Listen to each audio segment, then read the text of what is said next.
আজি আমি এই ভিডিওটোৰ জৰিয়তে নিট এক্সামৰ বিষয়ে আলোচনা কৰিম যে নিট এক্সাম কি এলিজিবিলিটি লাগে বা কেনেকুৱা ধৰণৰ এই পৰীক্ষাটো আজি এই ভিডিওটোৰ জৰিয়তে আমি আলোচনা কৰিম।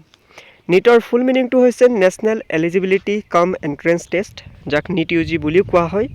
আৰু এই পৰীক্ষাটো হৈছে এটা মেডিকেল এন্ট্ৰেন্স পৰীক্ষা, যেনেকৈ বিএড এটা পৰীক্ষা থাকে, টিচাৰ ট্ৰেইনিং কোৰ্চ বা টিচাৰ বনিবলৈ হ'লে বিএড এন্ট্ৰেন্স এক্সাম দি বিএড কোৰ্চ কৰিব লগা হয়। ঠিক তেনেদৰে নিট পৰীক্ষা দিলে আপোনালোকে ডক্টৰ হ'ব পাৰিব। মেডিকেল ফিল্ডত আপোনালোকে নিট পৰীক্ষা দিব লাগিব, তেতিয়া আপোনালোকে ডক্টৰ হ'ব পাৰিব। চ' নিট হৈছে নেশ্যনেল মেডিকেল এন্ট্ৰেন্স এক্সাম, য'ত নেকি MBBS, BDS আৰু বেলেগ ধৰণৰ কোৰ্চ কৰা হয়। সেইবিলাক মেডিকেলৰ ৰিলেটেড কোৰ্চবিলাক কৰা হয়। আৰু এই পৰীক্ষাটো কণ্ডাক্ট কৰা হয় নেশ্যনেল টেষ্টিং এজেঞ্চিৰ ফালৰ পৰা। আৰু মেডিকেল চিট অসমত আছে MBBSৰ কাৰণে 1700 চিট, 1700 ষ্টুডেণ্টে অসমত পঢ়িব পাৰিব। আৰু BDSৰ কাৰণে 176 চিট আছে অসমত।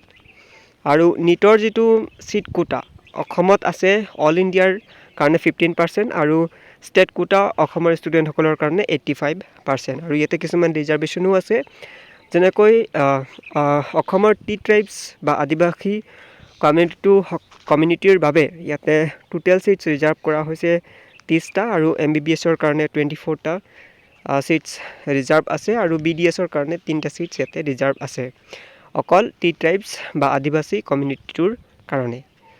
আৰু ইয়াৰ এলিজিবিলিটি হৈছে নিট কোটাৰ কাৰণে অসমৰ বাসিন্দা হ'ব লাগিব, আছাম ডমিচিল, আৰু ক্লাছ 6 to 10 অসমত পঢ়া হ'ব লাগিব, আৰু কোৱালিফাই কৰিব লাগিব নিট ইউজি পৰীক্ষাটো।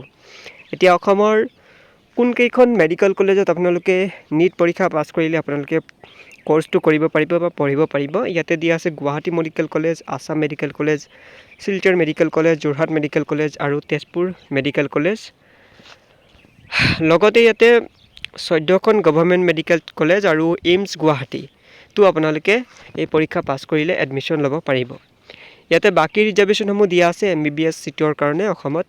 OBCৰ কাৰণে MOBCৰ কাৰণে 27%, SCৰ কাৰণে 7%, ST প্লেইনছৰ কাৰণে 10%, ST হিলছৰ কাৰণে 5%, EWছৰ কাৰণে 6% আৰু PWDৰ কাৰণে 5% ৰিজাৰ্ভ আছে।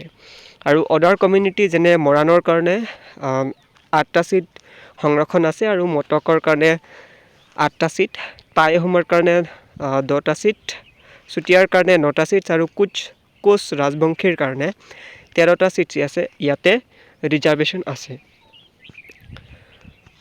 চ' এইটোৱে আছিলে আজিৰ সম্পূৰ্ণ ভিডিঅ'টো নিট পৰীক্ষাটোৰ বিষয়ে। যদি তোমালোকৰ কিবা কুৱেশ্যন আছে এই বিষয়টোক লৈ তোমালোকে কমেণ্টত সুধিব পাৰা।